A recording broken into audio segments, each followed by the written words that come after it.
Hello and welcome to the Album Man, and today this will be weekly rock news for the 12th of May 2013. 12? Yeah, I think 12. No, we'll just go for 12. Okay, and is there that much this week? Not really, no. But we'll start with probably one of the biggest stories, even though it's one that I suppose it's quite interesting, but it's a band that I couldn't care less about. But I'm sure you've all heard about it, so I won't talk about it massively. But this is the news that the As I Lay Dying singer Tim Lambesi has been accused of plotting the attempted murder of his wife. And he's pleaded not guilty, shocker. And yeah, he is alleged to have given an envelope containing $1,000 in cash to an undercover agent with instructions on how to kill his estranged wife, along with a photograph, address, security gate code, and dates he would be with his children to give him an alibi. It does sound a bit suspicious. It's clearly a major charge. It's quite interesting. Judges set his bail at $1.95 million. Under the condition he wears a GPS monitoring device and has imposed, strict travel restrictions. And yeah, I mean, it's quite an interesting story. I wasn't expecting that. I don't really know much about As I Lay Dying. All I know is I think they're a metalcore band. In fact, I've even had them labelled, I think, as Christian metalcore. Whatever the bloody hell Christian metalcore is, that sounds a weird genre. But yeah, so he wanted his wife killed. Well, it seems by what I've read that he was having some marital problems, going to get divorced with her, etc., and didn't love her and hated her. But still, getting her killed seems a little extreme, and it really is not looking good for Tim Lambesi. Not looking good at all. I'll keep you up to date on the story as it unfolds, but yeah, this is all I really know at the moment. Now, these are not in any particular order today, they're just in whatever. So, this is a little thing, I suppose, that there's a Kickstarter for a statue of Bon Scott to be placed in his birthplace. Yeah, so they're trying to raise £50,000 and some sculpture. John McKenna has already designed a statue, and yeah, I mean, it's ready to be made, but obviously they need the money, and it seems it's in Scotland, because of course that's where, well, he was born, not Australia, as many people seem to think AC/DC are an Australian band. Really, then they're not, to be honest. They're really quite Scottish. But yeah, so it's in the town in the northeast. What's it called? Kirriemuir. I have no idea, but if they want to do that, it sounds pretty cool. I wouldn't donate to the Kickstarter, it doesn't bother me that much, but I'm sure we'll probably get to its £50,000, to be honest. It needs to by June the 5th, and it would be unveiled next year at Bon Scott Festival, which I didn't even know they had. Oh well. And, oh no, I thought that person, it was saying one of the people talking about it, a committee member, they were called John Crawford, and I accidentally read it as Joan Crawford, the fantastic Blue Oyster Cult song, because I've been listening to that quite a bit. That would have been Crawford, his name was Joan Crawford. Then it probably would have been, anyway, complete random tangent there.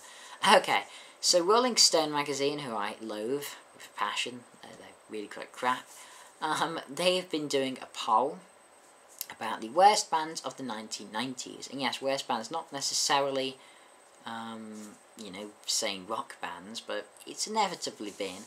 And I can't say I'm very happy with the list at all.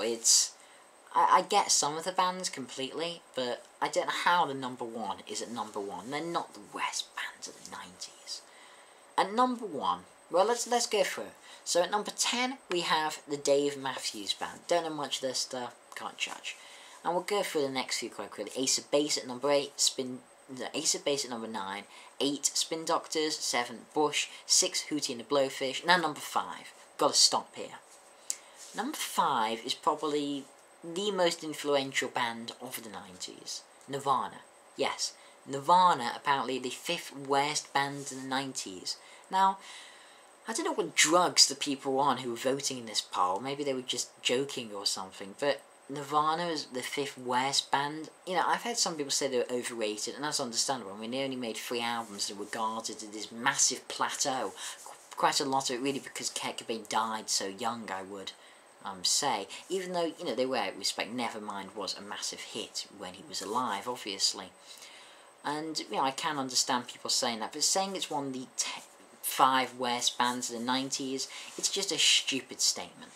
I don't think you can really call them one of the worst bands of the 90s. No. Number 4, we have Hanson. And then let's look at the top 3. Number 3, we have, in my opinion, the worst rock, if you can even call them that, Limp Bizkit. They only made number 3. Only number 3. I hate this band with such a passion. They're one of my least favourite bands. I can't stand them. I hate all their songs. They've never made any music that's remotely ever captured me. And I'd happily just kill them all, to be honest. They just have no place living, as far as I'm concerned. Which sounds a bit harsh, but, you know, I'm a harsh person. Okay, and number 2, we have a band that is a bit of a guilty pleasure for me. Not the last 2 albums, let's get that straight. But their previous stuff, yeah. Nickelback. Now, I can understand, I knew they were going to be there. Even though, really, they became famous in 2000, I wouldn't really call them a 90s band. I mean, how much of the stuff was really released in the 90s? Is the stuff that people don't even hate on that much? The Nickelback really people hate on is from Silver Side Up to Here and Now. And yeah, Here and Now, Dark Horse, bleh. All the Right Reasons, Silver Side Up, I like it. I think All the Right Reasons is a fantastic album, but, you know, that's just my opinion. And then at number 1, we get a band I really do like a lot. I love this band, and particularly one of their albums is in my top 100 albums of all time. This is Creed. And Revered, I think, is just a fantastic, strong album. I don't get why people hate Creed. I genuinely just don't understand it. If someone could please explain why Creed is so hated. You know, I can understand why Nickelback hated, but I don't understand Creed. They make pretty cool rock music. Mark Tremonti is a fantastic guitarist. You know, it's hard to deny that. Scott Stapp is a pretty decent vocalist. I mean, quite a lot of people seem to hate his voice. I don't quite get why. He doesn't have that offensive voice. Yeah, he has a slightly odd singing style, I'll give you that. And, you know, things like With Folded Arms isn't the best. But if you listen to something like, it's like Freedom Fighter, that's a fantastic song. But something like Bullets or something, which is another great song. There's some really strong songs on, especially Weathered. Definitely recommend that album. Don't know why. It's a silly list. Oh well. Okay. This is very small piece of news. Well, no, I probably won't even bother with that one, to be honest. It was too small. Okay, this is one that I suppose just adding in because I can. That apparently, Led Zeppelin were asked to reunite for a charity show by the ex-US President Bill Clinton, and, well, of course they turned it down. And I don't even know why this is particularly reported as news, because, I mean, it's Zeppelin, shocker. You know, it doesn't surprise me whatsoever that they would do it. I mean, okay, it's, you know, for charity or something, but it doesn't surprise me. Yeah, of course, they tend down bloody anyone. Okay, that's pretty much all I have to say. No albums I've been listening to this week, I'm afraid. And yeah, so this has been the Album Man. Thanks for watching. Can't wait to subscribe, and as usual, long live rock and roll.